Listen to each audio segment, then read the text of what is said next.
बड़ी खबर आपको बता दें, देखिए अजरबैजान और आर्मेनिया के बीच एक बार फिर तनाव बढ़ गया है। अजरबैजान ने आर्मेनिया के काराबाख में बम बरसाए हैं, जिसमें 3 सैनिकों की मौत हो गई है। अजरबैजान ने काराबाख के कई इलाकों पर कब्जे का दावा किया है। इस इलाके में रूस की शांति सेना पहले से ही मौजूद है। ऐसे में तनाव और बढ़ने की आशंका है।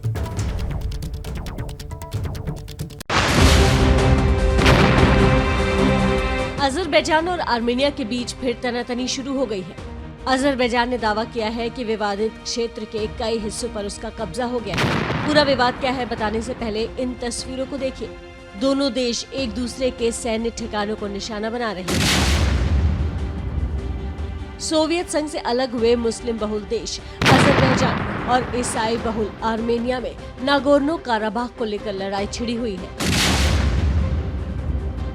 अजरबैजान के मुताबिक पहले आर्मेनिया ने हमला किया, उसके बाद उसकी सेना ने कार्रवाई की। अब जरा समझिए दोनों देशों के बीच क्या है विवाद। अजरबैजान आर्मेनिया के बीच विवाद की जड़ नागोर्नो काराबाख का पहाड़ी इलाका है। इस क्षेत्र को अजरबैजान अपना हिस्सा बताता है। हालांकि 1994 से इस पर आर्मेनिया का कब्जा है। विवादित क्षेत्र पर कब्जा करने के लिए दोनों देश अब तक 2 लड़ाइयां लड़ चुके हैं। आर्मेनिया के जिस क्षेत्र पर अजरबैजान ने हमला किया है, उस क्षेत्र में रूस की 2000 शांति सेना तैनात होती है। रूस ने अजरबैजान पर सीज फायर के उल्लंघन का आरोप लगाया है। और देखिए, इस वक्त एक और बड़ी खबर आपको बता दें। आर्मेनिया के काराबाख में छिड़ी जंग के बीच एक्शन में आया है यूरोपीय यूनियन। आर्मेनिया और अजरबैजान से तनाव कम करने की अपील की गई है, क्योंकि लगातार दोनों देशों के बीच तनाव एक बार फिर बढ़ता हुआ दिखाई दे रहा है, जिसमें 3 सैनिकों की जान भी चली गई। उसके बाद आर्मेनिया के काराबाख में छिड़ी जंग के बीच अब ईयू यानी कि यूरोपियन यूनियन एक्शन में आ गया है। आर्मेनिया और अजरबैजान से वहां पर तनाव कम करने की अपील की है। प्रणय उपाध्याय मेरे सहयोगी जुड़ गए हैं पूरे अपडेट के साथ। प्रणय, क्या है पूरी जानकारी?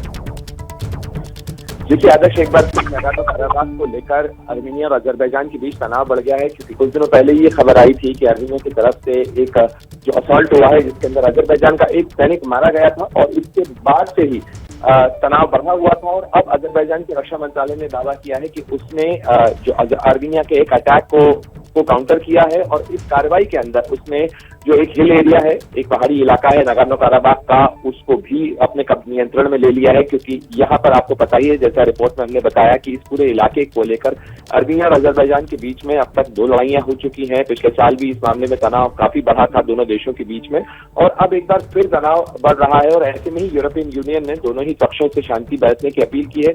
साथ ही अमेरिका के विदेश मंत्रालय की तरफ से भी बयान आया है इस पूरे मामले के अंदर। अमेरिकी विदेश मंत्रालय प्रवक्ता ने कहा है कि हम लगातार इस मामले पर नजर बनाए हुए हैं, हम भी निगरानी रख रहे हैं, और दोनों पक्षों को शांति बरतनी चाहिए। हिंसा का रास्ता ठीक नहीं है इस पूरे मामले के अंदर।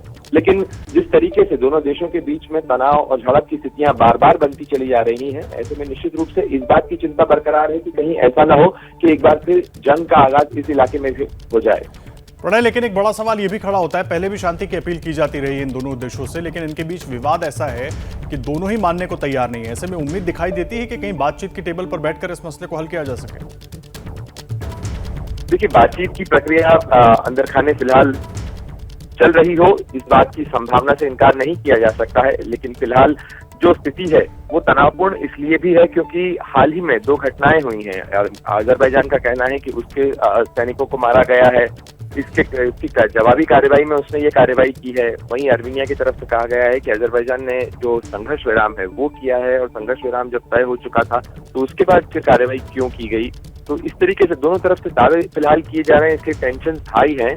और ऐसे में निश्चित रूप से मध्यस्थता करने वाले देशों की तरफ से भी कोशिश होगी, लेकिन इसमें तीसरे पक्ष के तौर पर रूस की मौजूदगी भी बहुत महत्वपूर्ण हो जाती है आर्मेनिया के संदर्भ में। तो इसलिए ये जो संभावना है इसको नजरअंदाज नहीं किया जा सकता कि फिलहाल जो तीसरे पक्ष हैं, चाहे वो अजरबैजान की तरफ से यूरोपियन यूनियन या जो अन्य देश हो, अमेरिका हो, और आर्मेनिया की तरफ से रूस के शामिल हो जाने से ये जो है खेल वो ज्यादा पेचीदा हो जाता है।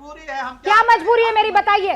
मैं अभी आपको बताती हूँ कि मैंने ओए होए होए होए नमकीन के चटकारे लेते हुए टकटकी मार के डिबेट शो को पॉज रिपीट कर कर के देख रहे हैं जोगिंदर जी। इनकी तरह आप भी देखें अपनी फेवरेट डिबेट्स को रिपीट कर, और डाउनलोड कीजिए एबीपी लाइव ऐप अपने स्मार्ट टीवी पर।